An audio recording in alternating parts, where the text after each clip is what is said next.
Right, Dame Sarah Khan has got this review out today on social resilience and cohesion. I think it's fascinating. I think she's really going into an area which GBNews viewers do care about. Let's have a listen to what she said earlier to me. So what I describe in my report is this phenomenon called freedom-restricting harassment, which is when people experience or witness threatening, intimidatory or abusive harassment, either online or offline, which is then intended to make individuals or institutions self-censor out of fear.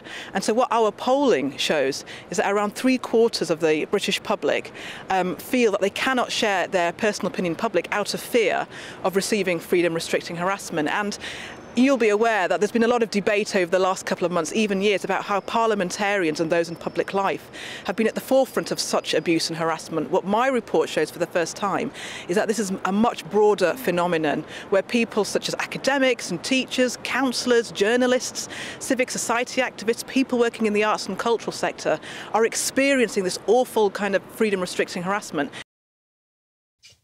So, of course, that report is out because it's the 3rd anniversary of the Batley Grammar School teacher being forced into hiding. In fact, in the next hour, we're going to speak to a friend, close associate of his, for an update. A very, very important report calling for an end to the mobs that are gathering outside schools, of course, not just in Batley, but it happened at the Berkeley School, in Leighton. Pro-Palestine protesters forced that school to be closed. And she said to me that that's the tip of the iceberg. There are other cases too. She has talked to the teacher. I know you're talking to a friend of the teacher shortly, Martin. He's in bits. He's had no compensation offering, no protection almost from anyone in central government. It's fascinating to hear from Sarah Khan. 3/4 of people feel they can't express their views. Not just teachers, counsellors, journalists, academics. There's a chilling effect, I think, by the attack on speech by both from the right and from the left, and that's what she's concerned about. OK, well, stick around, Chris. We'll keep on talking on that topic now. And I'm joined by Stephen Evans, who's the Chief Executive of the National Secular Society. Welcome to the show, Stephen. So, a report 3 years on, almost to the day when the Batley Grammar School teacher was forced into hiding, calling out shocking levels of self-censorship, of public fear, bowing to the mob.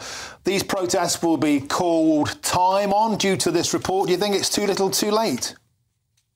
No, I think it's to be welcomed. I think there's some really good stuff in there. I'm really happy that this is finally being looked at.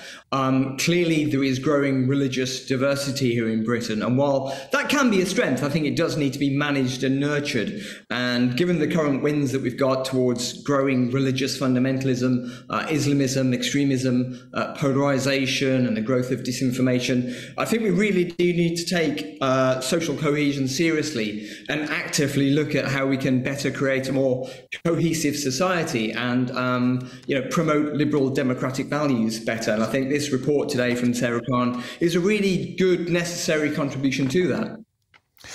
But don't you think, looking back 3 years almost to the day, the Batley Grammar School teacher was totally abandoned by his school, by his head teacher, by his union, by his Member of Parliament? I myself went up there 2 years ago and spoke at a rally in the town square. Not a single politician, not a single person in power ever spoke out. So while I share your enthusiasm that this is good news, it's good news it's taken a long time to come. Such is the climate of fear around pushing back against the Islamist mob. Yeah, for sure. Absolutely agree. One of the recommendations actually in this report that I'm quite enthusiastic about is this development of, or suggestion that we should have a cross-Whitehall cohesion response unit. That's something we at the National Secular Society have been calling for ever since the incident in Batley. So that means when flashpoints occur, such as in Batley and Kettlethorpe, I think schools have largely been left to fend for themselves against the mob. And I think sometimes they've understandably, I suppose, at times taken the path of least resistance. So kind of there's a tendency to try and placate the mob. But, this giving in to the mob in the hope of a quiet life, it really just stores up more trouble for the future. And if we look at what happened in Batley, there was an apology immediately, the teacher was suspended, there was an acceptance immediately from the school that the resources used to teach about fundamental British values and free expression. Those resources were unacceptable, said the school straight away. So they capitulated to the mob straight away. They really threw the teacher under the bus, we thought. And I think those with the broadest shoulders really need to step in, and that is the government. So this kind of cross-Whitehall cohesion response unit, I think, is a good development, because it means that straight away the government can step in and take the measures necessary to protect fundamental freedoms, to protect our democracy, and not leave schools to fend for themselves, which I think has been a big part of the problem. Scott, Chris Hope here in the studio with Martin. Why do you think those with the broader shoulders, as you say, have not stepped up to protect people like the Batley teacher and others?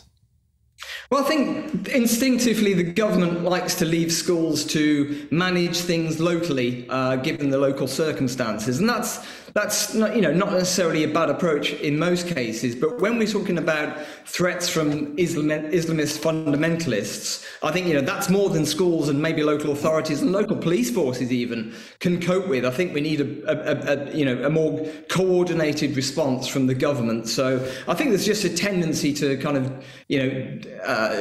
defer the situation to local authorities and let it be dealt with locally. But as I say, sometimes the situation's too grave, too big, and the stakes are too high. Look at the Batley teacher, went into hiding, is now living under a new identity. So the stakes are really high. So that's why I think the government should step in instances like that. OK, Stephen Evans, the Chief Executive of the National Secular Society, thank you very much for joining us on the show.